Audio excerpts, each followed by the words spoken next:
Welcome. If you've done the first lesson, this lesson should be very simple, straightforward, and easy. It's actually just finding the length of the major or minor axis. Just remember, the major axis is the longer distance that goes through the center, across, or up and down from the ellipse. The minor axis is the shortest distance that goes through the center and touches each edge of the ellipse. So since this question is asking for the major axis is this horizontal line from -10 to 10. It's asking for the length. The length is 20. So a very simple concept. We're going to get up to some that have equations, and we'll talk about those. Just make sure that you know which one's the longer one. If it's asking for the minor axis, it's not that vertical one now, it's the horizontal one, because this horizontal one here is 12 in length, where the vertical one would be 14 in length, and the minor is the smaller of the two. So it's going to be 12 in length. Okay, so I'm going to jump ahead to where we get to equations to make sure that you can do equations. If you have questions on these, do ask me in class, but the graphs should be fairly simple. Better, I'm pretty sure. Yeah, here we go. Now we got to equations. Now, to equations, remember, the equation for a ellipse is one of these two forms. One being the x over an a squared. The other one has x over b squared. Now remember, the reason they do that is a is part of the major axis. But remember, a is always larger than b.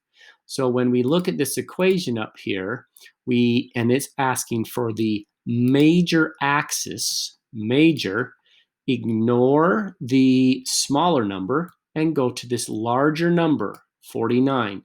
Okay, 49 is bigger than 20.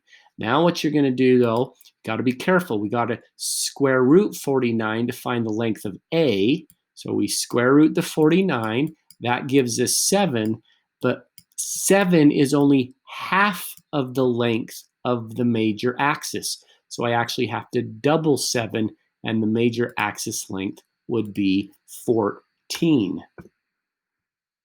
So most students will forget to double it, or they forget to even square root it, or maybe they cut it in half and then square it or something. They do some weird process, but you square root and then you double.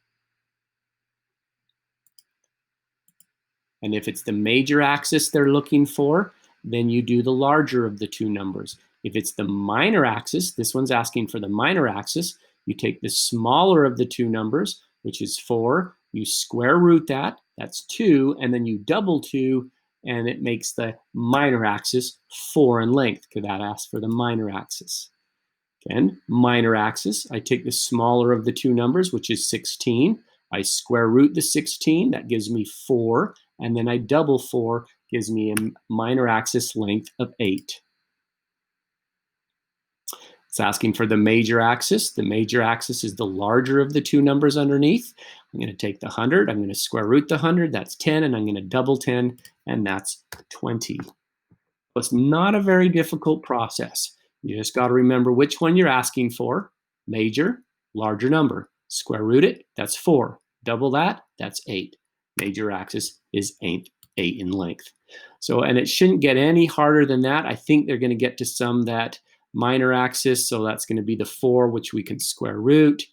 Eventually it's going to get to some that I think will have you do rationalized form, right? Minor axis, that's the 9, square root of 9 is 3, 3 squared is, or sorry, 3 doubled is 6. 16 and 49 are both perfect squares. Major, oh, what are the length of the major and minor axis? It's asking for both. So just make sure you remember that the major axis is the larger of the two, 49. Square root it, that's 7. 7 doubled is 14. So the major axis would be 14. The minor axis's length would be the square root of 16, which is 4, doubled, which is 8. If you get to any where the square root isn't nice, just remember, leave it as a square root and try to reduce it. And if you have any questions, do please feel free to contact me.